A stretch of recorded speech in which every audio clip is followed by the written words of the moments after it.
This story is titled, I Am Deaf, but My Golden Brother and My Wife used that to stole my inheritance. But karma had other plan. Hey everyone, we put a lot of time and effort into finding these stories to keep bringing you the best content. If you enjoy what I do, it would mean the world if you hit that subscribe button. Your support really makes all the difference and keeps this journey going strong. Thanks so much for being here with me. Now let's start the video. OP starts by saying, Hey Reddit, let me take you back to where it all began. My name's Dan, and my life was pretty normal. Until it wasn't. Growing up, my family wasn't what you'd call perfect, but we were close. My dad, Mark, was the kind of guy who could fix anything. Cars, roofs, or a bad mood. He didn't just build things. He built relationships. That's why his construction company, Markwell Builders, wasn't just successful. It was a family legacy. Then there was my brother, Michael. Picture the golden boy. Tall, charismatic, with this ability to make everyone love him within 5 minutes of meeting him. People adored Michael, but he had a knack for overshadowing me. You see, I was born deaf. While my parents did everything they could to make life easier for me, Michael always treated me like I was some fragile little bird that needed constant protection. Don't get me wrong, I don't hate my brother. We were just different. Where he thrived on attention, I thrived on solitude. I loved working with my hands, just like Dad. I found peace in the quiet rhythm of tools and machines. While Michael was busy being the star of every family gathering, I'd be in the garage tinkering with blueprints or fixing up Dad's old truck. When Dad passed away last year, it felt like my world had been flipped upside down. He was my anchor. Losing him wasn't just personal. It also left a massive void in the company. Dad built Markwell Builders from the ground up, and now it was up to Michael and me to carry it forward. Dad's will was straightforward. Michael and I were to split the company 50-50. It seemed fair, right? But it wasn't just about numbers, it was about trust. And in hindsight, maybe Dad trusted Michael a little too much. Michael and I agreed to divide responsibilities. He'd handle the business side, client meetings, networking, and marketing. I'd oversee operations, making sure our projects were up to Dad's standards. On paper, it made sense. In reality, it was a recipe for disaster. Michael was, how do I put this? Reckless. He loved grand gestures, throwing money at big marketing campaigns, cutting corners to finish projects faster, and hosting lavish dinners to impress clients. Meanwhile, I was the one who'd have to deal with the fallout. Unhappy workers, botched plans, and budgets that didn't add up. Still, I kept my head down and focused on my part. I wanted to honor Dad's legacy, even if it meant cleaning up after Michael. Around this time, Sophia entered the picture. She was Michael's secretary, a stunning woman with sharp wit and a smile that could melt ice. I'll admit, the first time I met her, I was struck. She had this way of making you feel like you were the only person in the room. Michael was quick to notice my interest. You should ask her out, he'd said one day, grinning like a cat who'd just caught a mouse. She's perfect for you, Dan. Trust me. I hesitated. Dating wasn't something I'd done much of. Growing up deaf in a hearing world made me feel disconnected sometimes. But Michael was persistent, and Sophia, she was kind, understanding, and patient in a way that felt rare. Sophia and I started dating. She made an effort to learn sign language, which meant the world to me. For the first time in a long time, I felt like someone truly saw me, not as Michael's brother or the deaf guy, but as Dan. Within months, we were married. Looking back, I'll admit it felt fast. But at the time, it seemed like everything was finally falling into place. Michael was thrilled, or so he said. He even offered to help us settle into married life, saying things like, "We're family. We've got to look out for each other." But cracks started forming almost immediately. Sophia began spending more time at the office with Michael, claiming they were streamlining operations or going over client proposals. At first, I didn't think much of it. After all, she was part of the company now, and Michael had always been the outgoing, business-savvy one. Still, something felt off. While Sophia and Michael were busy playing power couple at the office, I noticed small changes in how things were run. Sophia started questioning my decisions, suggesting I leave the details to the experts. Michael backed her up, saying I should focus on what I was good at, managing construction projects. Then came the paperwork. Sophia and Michael started pushing me to sign documents I didn't fully understand. They assured me it was for the company's benefit, that it would streamline processes and protect my interests. I didn't want to seem paranoid, so I signed. I didn't realize it at the time, but I was slowly signing away control of my half of the company. At home, Sophia became distant. She started working late more often, claiming the company needed her. I wanted to believe her, but the whispers and glances between her and Michael were becoming harder to ignore. One night, I found myself alone in the house, scrolling through old photos of Dad. I missed him so much it hurt. He would have known what to do. He would have seen through whatever game Sophia and Michael were playing. But I wasn't Dad. I was just Dan, the quiet, dependable brother who always stayed in the background. Or so they thought. It all started with the little things. Sophia stopped signing as much around me. At first, I thought she was just tired or stressed from work. But then there were the times when I'd walk into a room and she'd quickly put her phone down or end a video call. Once, I caught her laughing with Michael in the kitchen. I couldn't hear them, of course, but their body language said it all. Leaning in close, heads tilted together, like they shared some inside joke. When I walked in, they both froze. Michael recovered quickly, flashing his trademark grin. "Hey, little bro," he signed dramatically, like he always did when he wanted to seem cheerful. "We were just talking about the next big client meeting. You should swing by." Sophia avoided my eyes, muttering something under her breath I couldn't read. I didn't push. Maybe I should have, but when you're deaf, you get used to missing pieces of conversations. People forget to sign, or they wave you off with, "It's nothing important." Sophia started coming home later and later. She'd text me, short messages like, "Working late with Michael," or "Big project, don't wait up." She rarely offered details, and when I'd ask her about it, she'd just smile and say, "It's for the company. You know how it is." I tried to believe her. I wanted to believe her. But one night, I decided to drop by the office. I didn't text her first. I wanted to surprise her with coffee and snacks, just a little gesture to remind her I cared. When I walked in, the place was dark except for the light coming from Michael's office. Their shadows danced on the frosted glass. They were close, too close. I stood there watching as Sophia reached out and brushed a piece of lint off Michael's shoulder. They weren't working.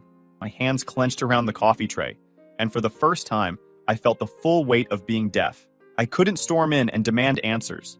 I couldn't overhear their conversation to confirm my suspicions. All I could do was stand there, invisible and ignored. When Michael noticed me, his expression shifted. Guilt, then his usual charm.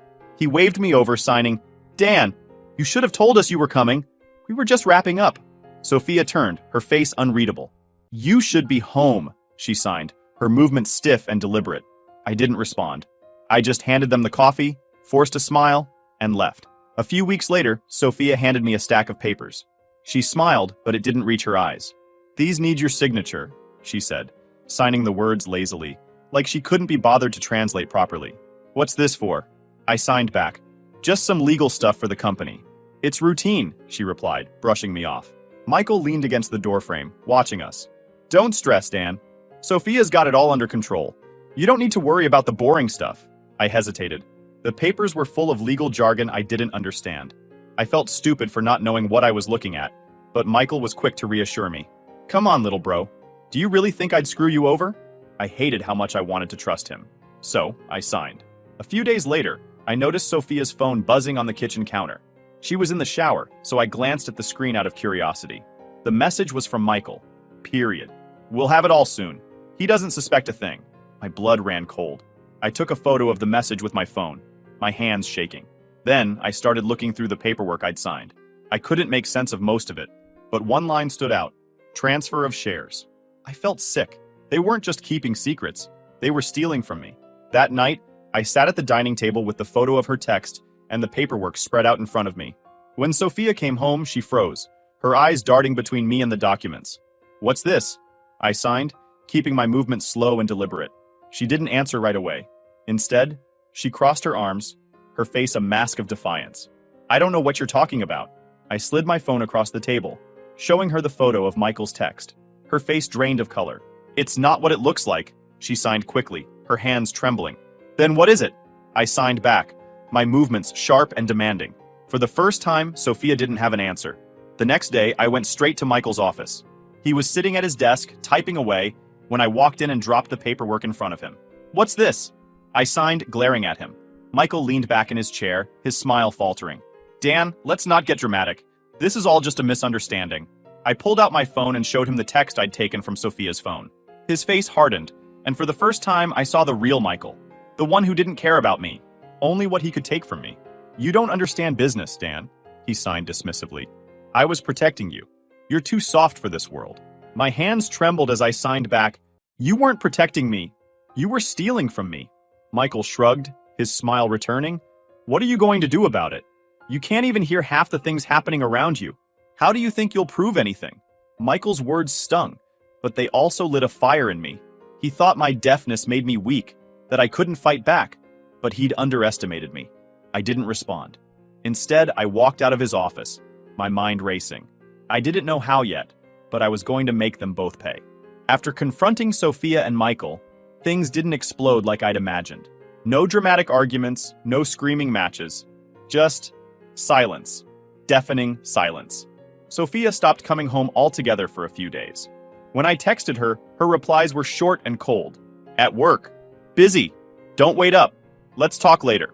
Michael, on the other hand, acted like nothing had happened. He'd wave when I saw him at the office, his grin as fake as ever. But his eyes, there was something in them now. A challenge, maybe. Like he was daring me to figure out what he was hiding. Being deaf in a hearing world can feel isolating at the best of times. Now, it was suffocating.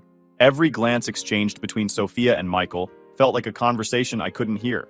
Every smirk or side-eye felt like a secret they were keeping from me. I started to notice how often Sophia and Michael coincidentally left meetings when I joined. I'd walk into the office kitchen, and they'd abruptly stop talking, their hands awkwardly still, no signing, no gestures, just nothing. It wasn't just them. The staff seemed uncomfortable around me too. Conversations would drop to whispers as I approached. Were they in on it? Did they know something I didn't? I felt like I was walking through a world that was muffled and distorted, and no one was willing to clue me in. I decided I needed help. I wasn't going to sit around and let them pull the wool over my eyes, or in my case, keep me in the dark. I reached out to my dad's old lawyer, Mr. Graham. He was an older man, someone my dad had trusted for years. I sent him an email explaining my concerns and attached copies of the paperwork I'd signed. When we met, he frowned as he looked over the documents. He tapped the line about the transfer of shares and pointed to the fine print. You see this clause? He signed slowly, making sure I understood. This essentially gives them control of your shares. You've retained some voting rights, but they can act on your behalf without your explicit consent. My stomach dropped. I signed back frantically. How do I fix it? Graham hesitated. It's complicated. We need evidence to prove coercion or fraud. Otherwise, it's legally binding. The next few weeks were a blur of tension and uncertainty. Sophia came home sporadically, her presence more like a ghost haunting the house than a partner sharing it. When she was there, she avoided eye contact and rarely signed. Michael, on the other hand, became bolder. He'd show up at my office unannounced, leaning casually against the doorframe. Hey, little bro, he'd sign with a smug grin. You okay? You've been looking stressed lately. I couldn't shake the feeling he was toying with me, like he knew I was trying to figure things out but was confident I never would. One day, I decided to dig through the company's financial records. If Michael and Sophia were up to something, there had to be a paper trail. But trying to untangle the mess they'd made was like trying to read a book written in a language I didn't understand. I spent hours poring over invoices, contracts, and bank statements, but nothing jumped out at me. Frustrated, I reached out to one of the company's accountants, Lisa. When I walked into her office, she looked nervous, her hands fidgeting with the pen on her desk. Is everything okay? I signed. She nodded quickly, but her expression said otherwise. She scribbled something on a notepad and slid it across the desk. You need to be careful. Things aren't what they seem. What do you mean? I signed, my movements sharp and insistent. Lisa hesitated, then shook her head, scribbling another note. I can't say more. Just watch your back. That night, I sat alone in the house, staring at the pile of paperwork on the dining table. My head was spinning, trying to piece everything together. I felt like I was drowning in questions with no answers. I felt like I was failing. The silence was crushing. I wanted to scream, to demand answers, but no one was there to hear me. As the days went on, Sophia and Michael's behavior only got stranger. They seemed jumpy. Sophia would glance over her shoulder every time she walked into a room. Michael's smile didn't seem quite as confident anymore. They knew I was onto them, and that meant I was running out of time. This is where things start to click. Slowly but surely, I began uncovering the truth. And let me tell you, it wasn't pretty. At this point, I'd stopped trying to confront them directly. Every time I asked Sophia about her late nights, or pressed Michael about the company, they'd brush me off with carefully crafted answers. Instead, I decided to observe. I may not be able to hear, but I can see. And when people think you're not listening, they get sloppy. My first break came from an unlikely source, an overheard conversation, but not in the traditional sense. One afternoon, I walked into Michael's office unannounced. He was leaning back in his chair, Sophia perched on the edge of his desk. They were deep in discussion, their gestures animated. They didn't notice me right away, so I lingered by the doorway, pretending to check my phone. I watched their hands carefully, catching snippets of their signing. Bank account, client fund, doesn't know. I couldn't piece it all together, but it was enough to raise alarms. Whatever they were talking about, it wasn't innocent. When they finally noticed me, Sophia's face turned pale. Michael recovered quickly, flashing his usual grin. Dan, what brings you here? I signed back, keeping my movements calm. Just wanted to check in on the next project timeline. Everything's under control, Michael replied, waving me off. You should relax more. Trust us. We've got this. I nodded, pretending to accept his answer. But inside, I was already making plans. I realized I couldn't do this alone. I needed someone who could help me navigate the murky waters of corporate finances. So, I reached out to an old friend from college, Ryan. He was a tech wizard and had helped me out with coding projects before. When I explained the situation, Ryan didn't hesitate. Send me everything you've got, he typed in our text chat. I'll see what I can dig up. Over the next week, Ryan worked behind the scenes, combing through the company's digital records. Every so often, he'd send me cryptic updates. Found something weird in the expense reports. Do you recognize this account number? Finally, one night, he called me via video chat. His face lit up with excitement. Dan, I think I've got it, he signed. Ryan explained that he'd found a pattern in the financial records. Large sums of money were being funneled from the company's accounts into a private account under Sophia's name. The transactions were cleverly disguised as vendor payments and project expenses. Here's the kicker, Ryan signed, his hands moving quickly. Michael's name is on some of the authorizations. They've been working together to siphon money from the company. My stomach churned. It wasn't just about the betrayal anymore. It was theft, plain and simple. They were gutting the business Dad had built, the one he'd trusted us to run. Armed with this new information, I knew I needed proof that couldn't be denied. Ryan and I devised a plan to catch them red-handed. The next day, I approached Sophia at home. I want to help more with the finances, I signed casually. Michael's been saying I should take on more responsibility. Her expression flickered, surprise, then suspicion, but she recovered quickly. That's great, she signed back with a tight smile. I'll let Michael know. Sure enough, Michael called me later that evening. Dan, are you sure about this? Finances aren't your thing. I want to learn, I signed, keeping my expression neutral. It's important to me. Reluctantly, he agreed. Over the next week, I made a show of reviewing the accounts Michael and Sophia gave me access to. Of course, these were the sanitized ones, carefully curated to make everything look above board. But Ryan was feeding me information in real time. Using the access I'd been given, he managed to track down the private account and link it directly to the suspicious transactions. The final piece of the puzzle came when Ryan discovered an upcoming transfer scheduled for the following Friday. A large sum of money set to disappear into Sophia's account. Dan, he signed during one of our calls, his face serious. This is it. You catch them in the act and they can't deny it. Friday arrived and I could barely focus. I pretended to go about my day as usual, but my heart was racing. I stayed late at the office, waiting for Michael and Sophia to make their move. Sure enough, around 8 p.m. they showed up. I watched from the shadows as they logged into the system together, their hands moving quickly over the keyboard. Michael glanced around, then signed to Sophia. This is the last one. After this, we're clear. Sophia nodded, her expression tense. I stepped into the room just as they hit confirm on the transfer. Their heads snapped toward me, shock and panic written all over their faces. What are you doing here? Michael signed, his movements sharp and defensive. I didn't answer.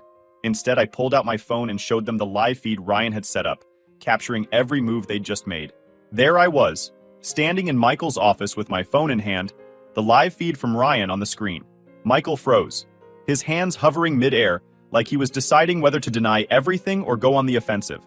Sophia, on the other hand, turned pale, her eyes darting between me and the monitor. What is this? Michael signed, his movements jerky, a mix of anger and panic. I didn't sign back right away. Instead, I tapped the screen, replaying the moment they initiated the transfer. Their faces were illuminated by the monitor clear as day. Sophia finally broke the silence, signing frantically. You don't understand? This isn't what it looks like? I stared at her, my hands still at my sides, refusing to respond. I wanted her to feel every second of my silence. It was more powerful than anything I could have signed. Michael, always the smoother talker, tried to regain control. Look, Dan, this isn't as bad as it seems. You're making a big deal out of nothing. This is business. Complicated stuff you wouldn't understand. That was his mistake. Thinking I was too naive, too limited to understand what was happening. I didn't confront them further in that moment. Instead, I walked out, leaving them to stew in their own panic. As soon as I was in the hallway, I texted Ryan, "They're caught! Pull the trigger!" Within minutes, Ryan had sent the evidence to my lawyer, Mr. Graham, as well as a trusted board member who had been with the company since my dad founded it. By morning, the board would know everything. The next day, I called an emergency meeting with the board. Michael and Sophia weren't expecting it. They walked in looking smug, as if they thought they'd managed to charm their way out of the situation. But their confidence didn't last long.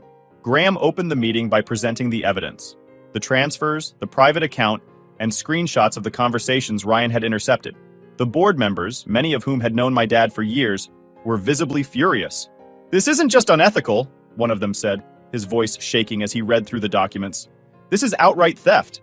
Michael's face hardened, and he finally dropped the charm. "This is ridiculous," he signed, his movements sharp and defensive. "You're going to believe him over me? I've been running this company while he's been sitting in the background."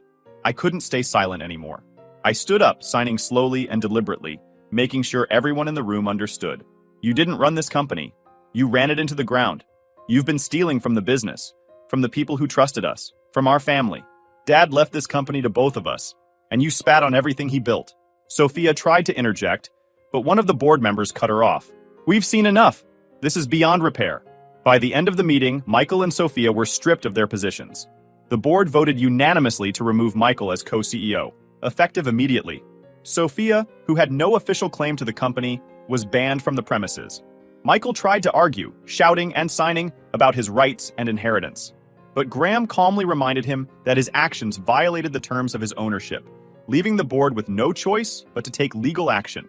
As security escorted him out of the building, Michael turned to me, his face a mix of rage and desperation. "You think you've won?" he signed, his movements wild. "This isn't over, Dan. You're nothing without me. Nothing." I didn't flinch. I simply signed back. "Watch me." The days that followed were exhausting. I worked closely with Graham and the board to stabilize the company. Clients needed reassurance, employees needed answers, and the financial mess Michael and Sophia had created needed untangling. I wasn't alone, though. Ryan continued to help from behind the scenes, and Lisa, the accountant who'd warned me earlier, stepped up to assist. She was instrumental in helping us trace every stolen dollar and begin the process of recovering the funds. One of the hardest parts was facing the employees. Many of them had trusted Michael, believed in his charm and leadership. When the truth came out, it shook their faith in the company. At a staff meeting, I stood in front of them, nervous but determined. I signed my speech while Lisa interpreted for the hearing employees. "I know this has been a difficult time," I began. "Many of you feel betrayed. So do I. But my father built this company on trust, integrity, and hard work. Those values haven't changed. And as long as I'm here, they never will." The room was quiet, but I could see nods of agreement. It wasn't much, but it was a start. Of course, Michael wasn't going to go quietly. He hired a lawyer and began fighting the board's decision, claiming he was unfairly removed. He also started spreading rumors, trying to paint me as incompetent and unfit to lead. But the evidence was against him. Every court filing, every public statement he made only dug his hole deeper. Meanwhile, Sophia disappeared. No texts, no emails, no sign of her anywhere. Part of me was relieved. I didn't want to see her face again. But another part of me wondered what she was planning. By the end of it all, I was exhausted. The company was stabilizing, the legal battles were underway, and Michael was scrambling to save himself. Once on a rainy Friday night, I remember it vividly because I was still at the office, finishing up a proposal for a new client. The storm outside was relentless, the kind that rattles windows and turns streets into rivers. Michael had been quiet for a few days. Too quiet. After his removal from the company, I knew he was plotting something, but I didn't know what. Sophia had vanished completely, leaving behind only a trail of unanswered questions and bad memories. Around 9 p.m., I got a text from Ryan. "Just heard from Lisa. Michael's been trying to access company accounts again. Be careful." I sighed, my frustration bubbling to the surface. When would he give up? Unbeknownst to me at the time, Michael wasn't just plotting. He was panicking. Losing the company had hit him hard, but it was the public fallout that really sent him spiraling. His reputation was in shambles, and his charm wasn't enough to fix it. That night, he and Sophia met up at a high-end restaurant downtown. Witnesses later told me they were arguing, gesturing wildly, their voices raised loud enough for nearby tables to notice. "I gave up everything for this!" Sophia reportedly shouted, slamming her glass on the table. "And you think I didn't?" Michael shot back. "Do you know how hard I worked to build this? And now it's all gone because of him." Their fight continued as they left the restaurant. By then, the rain had turned the roads into slick, dangerous paths. Michael, always the arrogant one, insisted on driving. Witnesses said he was speeding, his car weaving through traffic with reckless abandon. Sophia was in the passenger seat, her arms crossed, her face a storm of anger and frustration. As they approached a sharp turn on the highway, something went wrong. Maybe Michael misjudged the curve. Maybe the rain was too heavy. Or maybe, just maybe, karma decided it was time. The car skidded, tires screeching as it hydroplaned across the wet asphalt. Michael lost control, and the vehicle slammed into the guardrail with a sickening crunch. The impact sent the car flipping, tumbling down an embankment before coming to a stop in a ditch. Emergency responders arrived quickly, but the scene was grim. The car was mangled, its roof crushed like a soda can. Michael survived the crash, but not unscathed. He suffered multiple fractures, a concussion, and a spinal injury that left him temporarily immobile. He was rushed to the hospital, his life hanging by a thread. Sophia, however, wasn't as lucky. The passenger side had taken the brunt of the impact, and she was pronounced dead at the scene. I found out about the accident the next morning. A call from one of the board members woke me up. They sounded shaken. "Dan," they said, their voice trembling. "There was an accident last night. Michael's in the hospital. Sophia didn't make it." I sat there, the words sinking in like stones. I didn't know how to feel. Relief? Grief? Justice? It was a swirl of emotions I couldn't untangle. The accident was just the beginning of Michael's unraveling. While he was recovering in the hospital, the legal system caught up to him.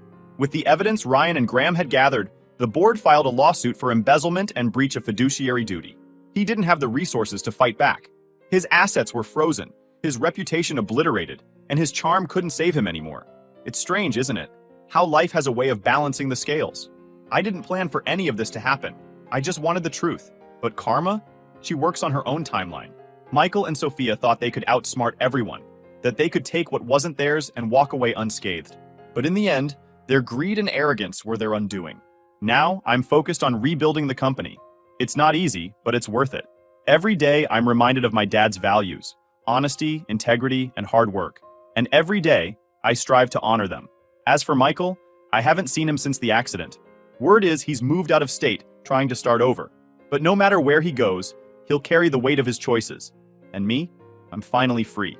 Free from their lies, their schemes, and their shadows. Thanks for sticking with me through this wild ride, Reddit. It's been cathartic to share, and I hope it's a reminder to everyone. No matter how dark things get, the truth always finds a way to shine through. Karma may take her time, but she never forgets.